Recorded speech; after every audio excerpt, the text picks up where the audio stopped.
This is Beth over at the McGirt-Horton Branch Library. My pea plants have grown a lot since I started them back on March 5th.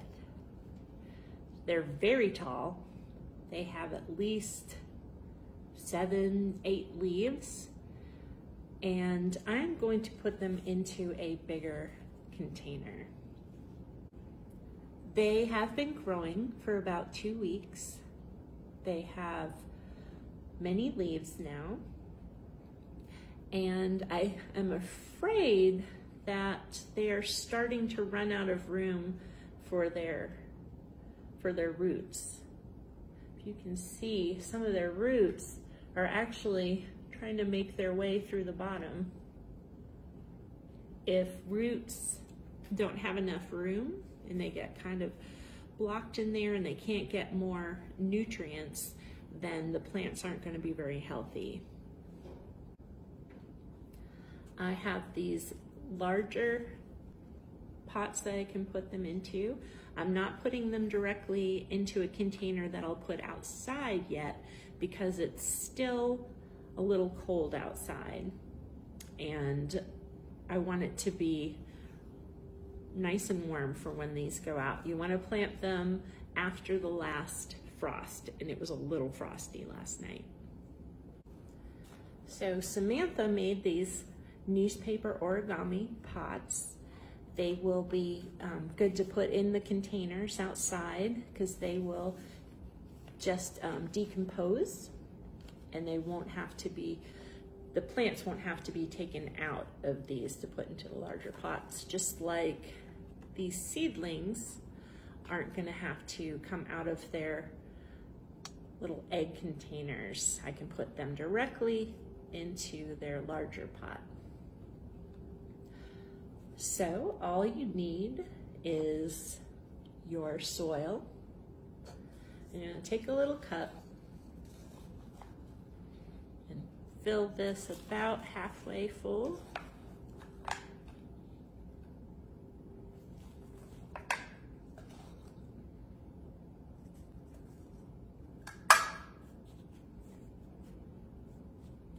Okay, it's about halfway full.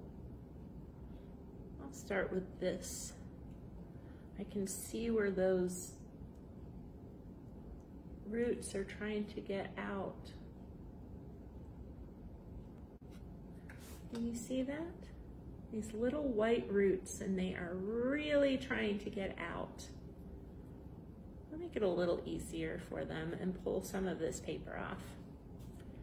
But I don't have to pull off much. I'm putting it in the dirt. Put some dirt around. One thing to remember is you want your plant to be really nice and wet before you put it into its new pot. And these are all very wet.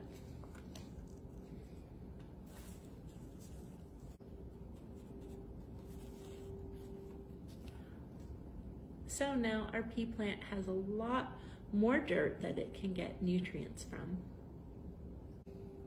Now all 4 of my pea plants have been repotted.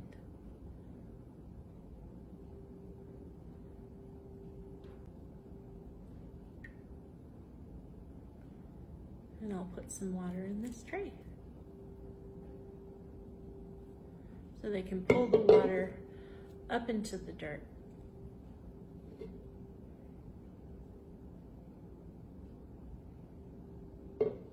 Let's watch them grow.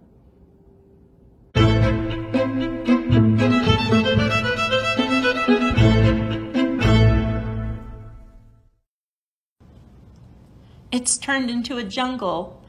Better get these plants outside soon.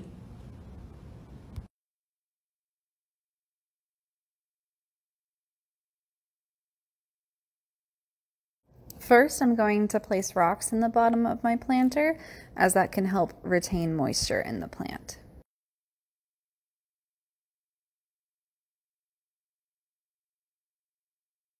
Next, I'm going to fill my planter with soil about 3/4 of the way and make sure to leave some room at the top of the planter.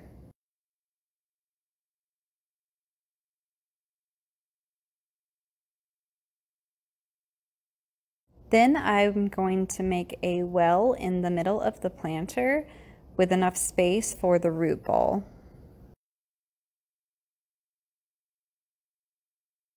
Next, carefully rip the seed starting container so that you have access to all of the roots. If you plant your seedlings without removing the newspaper seed starting container, just make sure that you tear the bottom of it off so that the roots have room to grow. I did not expect all of my seeds to actually sprout, but they did, which is great. So if all of your seeds grew like mine did, then you'll need to separate the roots so that you can replant each one in an individual planter. You'll very carefully separate the roots of each plant and remove as much soil from the root ball as possible. Then you'll place the plant's root ball into the well that you previously made.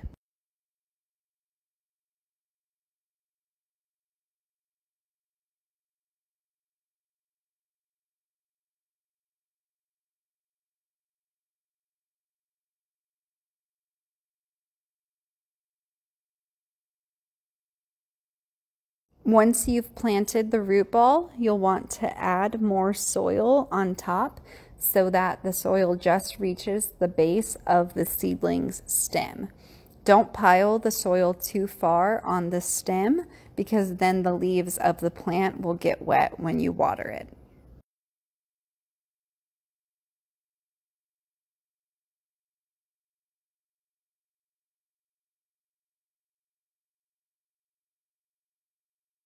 Finally, you'll need to water your plant. Water them gently, making sure not to get the leaves wet, and water them until some begins to drain out of the drainage hole at the bottom. Now place your basil back in a sunny spot and continue to watch it grow.